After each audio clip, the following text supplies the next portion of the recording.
வணக்கம் நண்பர்களே. நம்ம டிஸ்க்ளைமர் எடுத்துக்கிறோம். நம்ம செபி ரிஜிஸ்டர் அட்வைசரோ ஆர்ஐஓ கிடையாது. நம்ம இங்க பேசக்கூடியது எல்லாமே தகவலா மாத்திரமே பார்க்கப்பட வேண்டும். இது யாருக்கும் முதலீடு சம்பந்தமாகவோ, பங்குகளை வாங்கவோ, விற்கவோ நம்ம எந்த ஆலோசனையும் கொடுக்கப்படல. எல்லா தொழிலும் ரிஸ்க் இருக்கும். ரிஸ்க் புரிஞ்சுட்டு எச்சரிக்கையோட தொழில் செய்யும்போது எல்லாமே நல்லா இருக்கும். நம்மள ஆதரிக்கிற அனைத்து நல்ல உள்ளங்களுக்கு நன்றி. வளமுடன் வாழ்க. வணக்கம் நண்பர்களே. 2025-26க்கான Q1 ரிசல்ட் அனௌன்ஸ் பண்ணிட்டு வராங்க. அந்த வரிசையில இப்ப நம்ம பார்க்கக்கூடியது பாரதி ஏர்டெல். சப்சிக்வெண்ட் குவார்ட்டருக்கும் சரி 2025-26க்கும் என்ன வாய்ப்பு இருக்குங்கிறதுக்கான ஒரு தேடுதல் முயற்சி. ட்ரெண்ட்லைனை பொறுத்த வரைக்கும் ஸ்ட்ராங் பெர்ஃபார்மர் அண்ட் ரேடாருங்கிற கிளாசிஃபிகேஷன்ஸ்குள்ள வராங்க. ஹை ஃபினான்சியல் ஸ்ட்ரென்த், அஃபோர்டபிலிட்டி இன் வேல்யூஷன், டெக்னிக்கலா மூமெண்டம் நியூட்ரல்ல இருக்கு.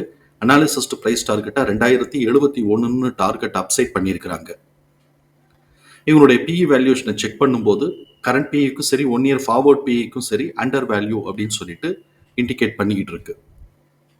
இவங்களுடைய ஃபண்டமெண்டல் கீ மெட்ரிக்ஸ்ல high level of liquidity position maintain பண்றாங்க, ஹை ரேட் ஆஃப் ரிட்டர்ன் எடுக்கிறாங்க, டெப்ட் டு ஈக்விட்டி பியாண்ட் டாலரன்ஸ்ல இருக்கு.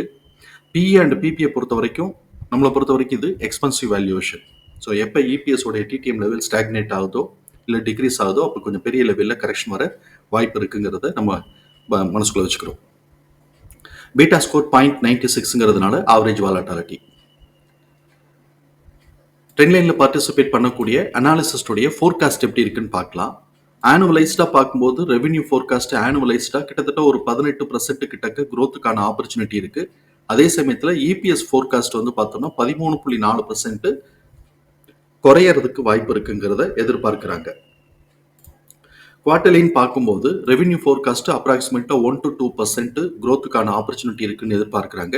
அதே மாதிரி இபிஎஸ் உடைய ஃபோர்காஸ்ட் குவார்டர்லியில் 2.3% growthக்கான ஆப்பர்ச்சுனிட்டி இருக்குன்னு எதிர்பார்க்கிறாங்க. இப்போ இவங்களுடைய குவார்டர்லி பெர்ஃபார்மன்சஸ் பார்ப்போம். இயர் ஆன் இயர் கம்பேரிசன்கிறது ஜூன் 2025 ஜூன் 2024 கம்பேர் பண்ணும்போது குவார்டர்லி ரெவென்யூ 28.6% இன்க்ரீஸ் ஆயிருக்கு. அதே மாதிரி குவார்டர்லி நெட் ப்ராஃபிட் 43% வந்து இன்க்ரீஸ் ஆயிருக்கு. Q2Qன்னு வரும்போது கிட்டத்தட்ட ஒரு 1500 கோடி ரூபாய் கிட்டக்க ரெவென்யூ இன்க்ரீஸ் ஆயிருக்கு. அதே மாதிரி நெட் ப்ராஃபிட் பார்த்தோம் அப்படின்னு சொன்னோம்னா கிட்டத்தட்ட நமக்கு வந்து ஒரு 5000 கோடி ரூபாய் கிட்டக்க நெட் ப்ராஃபிட் குறைஞ்சு போயிருக்கு. அதனால இபிஎஸ் உடைய லெவல் 10.3ன்னு இருக்கு. இது போன தடவை காட்டிலும் கிட்டத்தட்ட ஒரு 8.7 வந்து கம்மியாயிருக்கு. இப்போ இங்க இபிஎஸ் ஓட டிடிஎம் நம்ம பார்க்கும்போது இபிஎஸ் ஓட டிடிஎம் 60.9ன்னு இருக்கு. இது இன்க்ரீஸ்ட் ட்ரெண்ட்ல தான் இருக்கு. ஆனா இந்த இடத்துல நமக்கு வந்து ஒரு பெரிய இது என்னன்னாக்க அப்நார்மலா இந்த டிசம்பர் மாசம் 2024ல 25 ரூபாய் இபிஎஸ்ஆ கிடைச்சது. அதுலதான் வந்து இதோடைய நார்மல் இதுல இருந்து அப்படியே வந்து மேல தூக்கிட்டு போயிருக்கு. ஸோ இப்போ இந்த அப்நார்மாலிட்டி இங்கே அட்ஜஸ்ட் ஆகிட்டே இருக்கு. சப்சிக்வெண்ட் இபிஎஸ்ல அதோட ரெகுலர் பேட்டர்ன்ல அட்ஜஸ்ட் ஆகிட்டே வருது. அது மாதிரி வருது அப்படின்னு சொன்னா கொஞ்சம் கரெக்ஷன் தவிர்க்க முடியாமல் போறதுக்கு வாய்ப்பு இருக்கும். என்னதான் இன்க்ரிமெண்டல் ட்ரெண்ட்ல இருந்தாலும் கொஞ்சம் அட்ஜஸ்ட் ஆகிறதுக்கான வாய்ப்புகள் இருக்குங்கிறத நம்ம புரிதலுக்குள்ள எடுத்துக்குவோம். எப்படிப்பட்ட இந்த சூழல்ல எம்எஃப் தன்னுடைய ஹோல்டிங்ல இருந்து 13% இன்க்ரீஸ் பண்ணி வச்சிருக்காங்க. எஃப்ஐஎஸ் தன்னோட ஹோல்டிங்ல இருந்து 1.31% இன்க்ரீஸ் பண்ணி வச்சிருக்காங்க. இவங்களுடைய இபிஎஸ் தகவல்களை நம்மளோட எக்ஸல் ஃபார்மேட்ல நம்ம போட்டிருக்கிறோம். நம்ம இங்க கவனிக்கக்கூடியது book value 222, fair price 552, current price 1850, fair price current பிரைஸோட ரேஷியோ 3.35ன்னு இருக்கு. இது நம்மளை பொறுத்த வரைக்கும் எக்ஸ்பென்சிவ் வேல்யூஷன் தான். யூஸ்வலா ஃபேர் பிரைஸ் கரண்ட் பிரைஸோட ரேஷியோ நம்ம வந்து ரெசிஸ்டன்ஸ் அசியூம் பண்ணக்கூடியது 1.5, 2.5ன்னு பார்ப்போம்.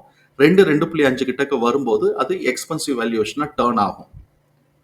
இதை 2.5க்கு மேல ட்ரேடர்ஸ் மேல எடுத்துட்டு போறாங்க, அதையும் கடந்து எடுத்துட்டு போறாங்க அப்படின்னு சொன்னாக்க அவங்களுக்கு நல்ல growthக்கான ஆப்பர்ச்சுனிட்டி இருக்கு அப்படின்னு சொன்னா அதை கடந்து ட்ரேடர்ஸ் எடுத்துட்டு போவாங்க.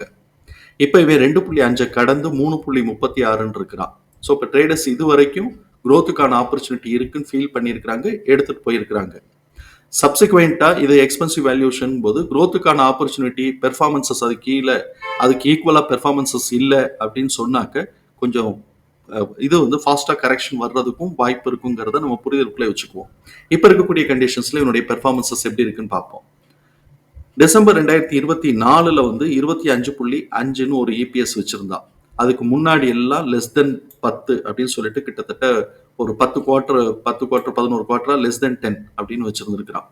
அதுக்கப்புறம் டிசம்பர் 2024க்கு பிறகு 2 குவார்டர்ல பார்த்தோம்னா ஒரு குவார்டர்ல 19, இன்னொரு குவார்டர்ல இப்ப கரண்ட் குவார்டர்ல 10.3 இருக்கு.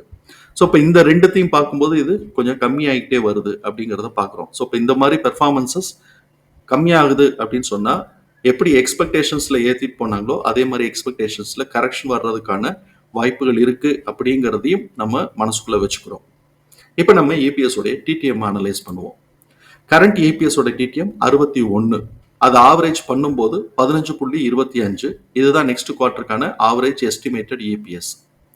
இந்த ஆவரேஜ் எஸ்டிமேட்டட் ஏபிஎஸ் அதை வந்து எக்ஸிட் நெக்ஸ்ட் குவார்டருக்கு எக்ஸிட் ஆக போற 6.2 அதோட கம்பேர் பண்ணும்போது இது வந்து ஆவரேஜ் கூட இருக்கு. அதனால ஃபர்ஸ்ட் இன்ஃபரன்ஸ் ப்ரீவியஸ் குவார்டருடைய ஹைட்டை கீழே உடைக்கிறதுக்கான ப்ரீவியஸ் குவார்டருடைய லோவை கீழே உடைக்கிறதுக்கான வாய்ப்புகள் கொஞ்சம் கம்மி அப்படிங்கிறத நம்ம இந்த இடத்துல புரிதலுக்குள்ள எடுத்துக்குவோம். அதே சமயத்துல இவங்க நல்லா பெர்ஃபார்ம் பண்ண அடுத்த குவார்டருக்கு ஆக்சுவல் ரிசல்ட் நல்லா பெர்ஃபார்ம் பண்றதுக்கான வாய்ப்பு இருக்கு. பண்ணினாங்கன்னா ப்ரீவியஸ் குவார்டருடைய ஹைட்டை மேல உடைக்கிறதுக்கான வாய்ப்பு இருக்குங்கிறத பாக்குறோம். இந்த நிலையில எக்ஸ்பென்சிவ் வேல்யூவேஷன் அதனால ப்ரீவியஸ் குவார்டருடைய ஹைட்டை உடைப்பாங்களா அப்படின்னு சொன்னா அது வந்து உடைக்கிறதுக்கு வாய்ப்பு இருக்கு. ஆனா அது கொஞ்சம் வெயிட் வந்து கம்மியா இருக்கு, பாசிபிலிட்டிஸ் கொஞ்சம் கம்மியா இருக்கு அப்படிங்கிறத நம்ம புரிதலுக்கு எடுத்துக்குவோம். காரணம் எக்ஸ்பென்சிவ் வேல்யூவேஷன்.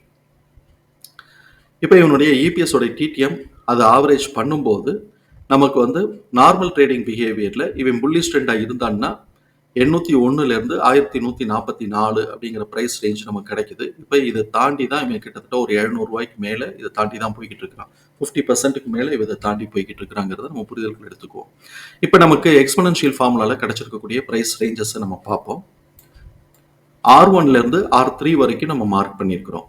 R1 1329, R1 வந்து 1329லேருந்து 1397, R1 R2ஓட மிட் பாயிண்ட் 1519லேருந்து 1593, R2 1726லேருந்து 1807, R2 R3ஓட மிட் பாயிண்ட் 1950லேருந்து 2039, R3 2194லேருந்து 2250.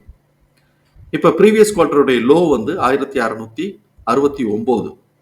அங்கிருந்து இவன் அப்படியே வந்து R2வை கட் பண்ணி இவன் மிட் பாயிண்ட் வரை ரேஞ்ச் வரைக்கும் ஒரு ஸ்டெப் அப் கொடுத்துருக்கான். பாதி தூரத்துக்கு ஒரு ஸ்டெப் அப் கொடுத்துட்டு இப்ப கரெக்ஷன் வரான். அப்ப இவன் சப்போர்ட் எடுக்கிறதுக்கு ரெண்டு இது இருக்கு. இபிஎஸோட டிடிஎம் இன்க்ரிமெண்டல் ட்ரெண்ட்ல இருக்கு. அதனால R2லயே மேக்சிமம் சப்போர்ட் எடுக்கிறதுக்கான வாய்ப்புகள் இருக்கும். அது நம்ம வந்து வச்சுக்குவோம். சப்போஸ் அதையும் தாண்டி கீழே வந்தான் அப்படின்னு சொன்னாக்க மோஸ்ட் ப்ராபப்ளி பெரும்பகுதியான நம்பிக்கைக்கு வந்து நமக்கு 1669 ப்ரீவியஸ் குவார்டருடைய லோலே சப்போர்ட் எடுக்கிறதுக்கு வாய்ப்பு இருக்கலாம். ஏன்னா இது வந்து நம்மளுடைய மேத்தமேட்டிக்கல் இது பிரகாரம் அசம்ஷன் பிரகாரம் ப்ரீவியஸ் குவார்டருடைய லோவை கீழே பிரேக் பண்றதுக்கான வாய்ப்பு கம்மி அப்படின்னு சொல்லிட்டு அங்கிருந்து இவன் ஸ்லோவா மேலே ஏறி R2 வரைக்கும் அடுத்த குவார்டருடைய ஆக்சுவல் ரிசல்ட் வர்ற வரைக்கும் இங்கே சப்போஸ் கீழே வந்தான்னாக்க R2 வரைக்கும் வந்துட்டு இப்படி நின்றுட்டு இருக்க வேண்டியது. இல்லாட்டி சப்போஸ் R2ஓடைய சப்போர்ட் எடுத்தான்னா இந்த ரேஞ்சுக்குள்ளேயே சுத்திட்டு இருக்க வேண்டியது. அதுக்கு கீழே உடைச்சு 1669ங்கிற ரேஞ்சில் வந்தான்னா R2 ரேஞ்சுக்கு அப்படியே ஏறி நின்றுகிட்டே இருக்க வேண்டியது. ஆக்சுவல் ரிசல்ட் வந்த உடனே மேலே உடைச்சு போறதுக்கான பாசிபிலிட்டிஸ் இருக்கு அப்படின்னு சொன்னா மேலே போவாங்க. அப்படி இல்லை அப்படின்னு சொன்னா அது பெர்ஃபார்மன்ஸஸ் போவரா இருக்குன்னா கரெக்ஷன் லீட் எடுக்கணும்னா கரெக்ஷன் லீட் எடுக்க வாய்ப்பு இருக்கு. ஸோ இப்போ இந்த இடத்துல இப்படிதான் நமக்கு வந்து ஆப்பர்ச்சுனிட்டி இருக்கிறதா நம்ம பார்க்குறோம். தகவல் பயனுள்ளதாக இருக்கும் நம்புறேன். தகவல் பயனுள்ளதாக இருந்ததுன்னா சங்கருக்கு ரொம்ப சந்தோஷம். நம்மளை ஆதரிக்கிற அனைத்து நல்ல உள்ளங்களுக்கும் நன்றி. வளமுடன் வாழ்க. நன்றி நண்பர்களே.